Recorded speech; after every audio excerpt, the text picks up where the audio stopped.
अब देखिए, दुनिया में जो तेल का संकट गहराया है, इस बीच अमेरिका ने इस मसले को लेकर मिडिल ईस्ट को क्या भरोसा दिया है। मिडिल ईस्ट के वित्त सचिवों से बेसेंट ने मुलाकात की है। अमेरिकी वित्त सचिव स्कॉट बेसेंट ने इनको आश्वासन दिया है, हॉर्मोज खुलते ही कंपनियां करेंगी तेल का निर्यात, इसलिए परेशान ना हो, क्योंकि पूरा मिडिल ईस्ट इस वक्त दबाव में है, आर्थिक दबाव महसूस कर रहा है। पूरे तेल का निर्यात बंद है, टूरिज्म बंद है, दुनिया से कटा हुआ मिडिल ईस्ट खुद को महसूस कर रहा है। और इस बीच स्कॉट बेसेंट ने मिडिल ईस्ट के देशों को भरोसा दिया है कि जल्द ही हालात हम सामान्य करके दिखाएंगे। और अब एक बड़ी खबर आ रही है, मिडिल ईस्ट में अमेरिका ने तैनाती और बढ़ा दी है। मिडिल ईस्ट में 10,000 सेना भेज रहा है अमेरिका। यूएसएस जॉर्ज बुश के जरिए सेना की रवानगी की जा रही है। मिडिल ईस्ट में पहले से मौजूद सेना के अलावा तैनाती की जा रही है। 10,000 सैनिक भेज रहा है अमेरिका। मिडिल ईस्ट में 10,000 सैनिक भेज रहा है अमेरिका। यूएसएस जॉर्ज बुश के जरिए यह सैनिकों की रवानगी हो रही है। अब देखिए, सऊदी में यमन फ्रंट पर तैनात है पाक की फौज। पाक की 25वीं मैकेनाइज्ड डिवीजन को तैनात कर दिया गया है। दक्षिणी सीमा की सिक्योरिटी के लिए इनको भेजा गया है। यमन से हूती के ग्राउंड ऑपरेशन को पाकिस्तान को आशंका जता रही है। वो पाकिस्तान जो ईरान और अमेरिका के बीच मध्यस्थता कर रहा है, उसको ये शक है कि जो ईरान के प्रॉक्सीज हैं, ये कहीं उसके देश में घुसकर ग्राउंड ऑपरेशन ना शुरू कर दें। और वार्ता के लिए ईरान अमेरिका के सामने ईरान ने प्रस्ताव रखा, हॉर्मुज के ओमान की ओर से जहाज हमले से मुक्त हो। अमेरिका की तरफ से प्रस्ताव पर कोई जवाब नहीं आया।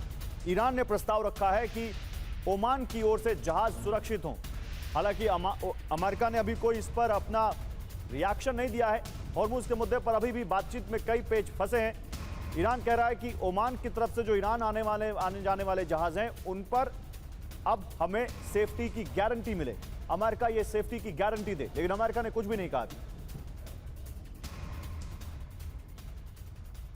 अब देखिए, दूसरे दौर की बातचीत से पहले ईरान के प्रस्ताव पर अमेरिका झुकता नजर आ रहा है, और खबर यह है कि अमेरिका झुक भी सकता है। ओमान से जहाजों को गुजरने की अनुमति दे सकता है अमेरिका। यूएस ईरान वार्ता 2.0 से पहले इस अनुमति के मिलने की संभावना नजर आ रही है। हॉर्मुज नाकाबंदी से ईरान को मिल सकती है बड़ी राहत। मीडिया एजेंसी रॉयटर्स के हवाले से यह बहुत बड़ी और राहत देने वाली दुनिया को खबर आ रही है।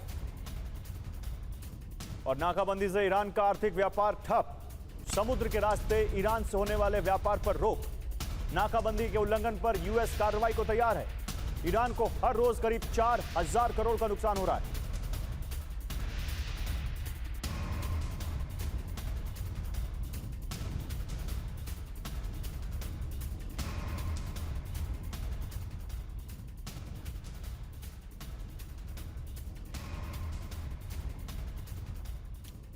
और इस बीच देखिए, व्हाइट हाउस की प्रेस सचिव कैरोलिन लेविट ने बड़ा बयान दिया है। यूएस ने सीजफायर बढ़ाने का अनुरोध अपनी तरफ से नहीं किया है।